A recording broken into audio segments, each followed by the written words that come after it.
Doctor Mitali Siwan से। आज हम लोग एक प्री एक्लेम्सिया के बारे में बात करेंगे। प्री एक्लेम्सिया होता क्या चीज़ है, इस चीज़ के बारे में पहले मैं डिस्कस करना चाहूँगी आपसे। तो प्री एक्लेम्सिया जब प्रेगनेंसी के दौरान जो ब्लड प्रेशर होता है वो बढ़ जाता है, उसको हम लोग प्री एक्लेम्सिया बोलते हैं या प्रेगनेंसी इंड्यूस्ड हाइपरटेंशन बोलते हैं उसको।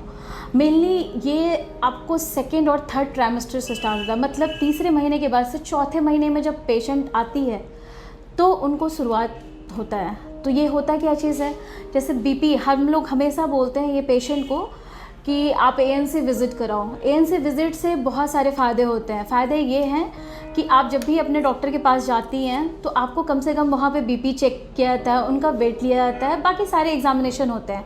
तो इस दौरान कम से कम डॉक्टर को भी ये पता चलता है और मरीज़ को भी ये पता चलता है कि उनका बीपी किस लेवल पे है। बहुत सारी ऐसी महिलाएं होती हैं कि जो बिल्कुल भी आ नहीं पाती हैं एएनसी विज़िट के लिए और वो लास्ट टाइम में आती है तो बहुत सारे कॉम्प्लिकेशंस लेके आती हैं। तो इसलिए मैं एक छोटा सा एक वीडियो ये शेयर करना चाह रही हूँ प्री एक्लेम्सिया के बारे में, आपको बताना चाह रही हूँ कि ये चीज़ होता क्या चीज़ है।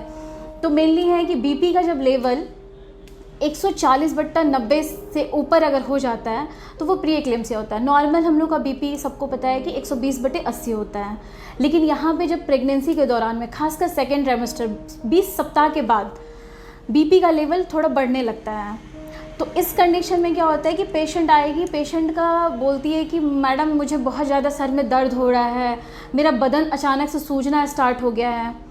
तो हम लोग बीपी देख के स्टार्ट करते हैं। तो इसमें एक माइल्ड होता है, एक सीवियर होता है। तो माइल्ड अगर आपका लक्षण आता है तो माइल्ड में कहा जाता है कि 140/90 जब बीपी है या फिर बदन में हल्का सा सूजन आ रहा है तो उसको हम लोग बस एक डाइट कंट्रोल बताते हैं कि हाँ आपको ये डाइट कंट्रोल करना है, नमक कम खाना है, थोड़ा स्ट्रेस लेवल कम कीजिए, ये सब चीज़ें हम लोग बताते हैं। और एक सीवियर होता है, एक सीवियर वाले में जो होता है उसमें जो बीपी का लेवल होता है वो आपका 160/90 चला जाता है और उसमें बहुत सारे कॉम्प्लिकेशंस होते हैं। खासकर यूरिन में प्रोटीन का लेवल बहुत ज़्यादा बढ़ जाता है।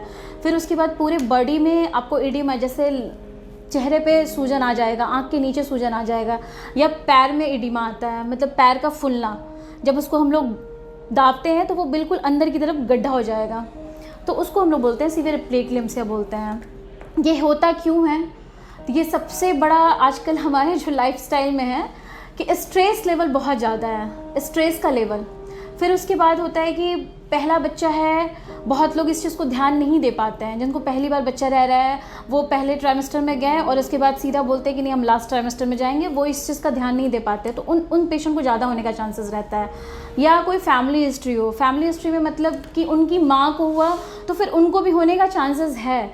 अगर इस तरह का कभी भी इस तरह का हुआ है तो आप अपने डॉक्टर से तुरंत कंसल्ट करवाएं। उसके बाद या तो होता है कि कभी कभी प्लासेंटा जो होता है, जो पुरैन जिसको बोलते हैं, वो कभी कभी एबनॉर्मल हो जाता है। उसकी वजह से भी आपका जो बीपी है, ब्लड प्रेशर है, वो भी बढ़ सकता है।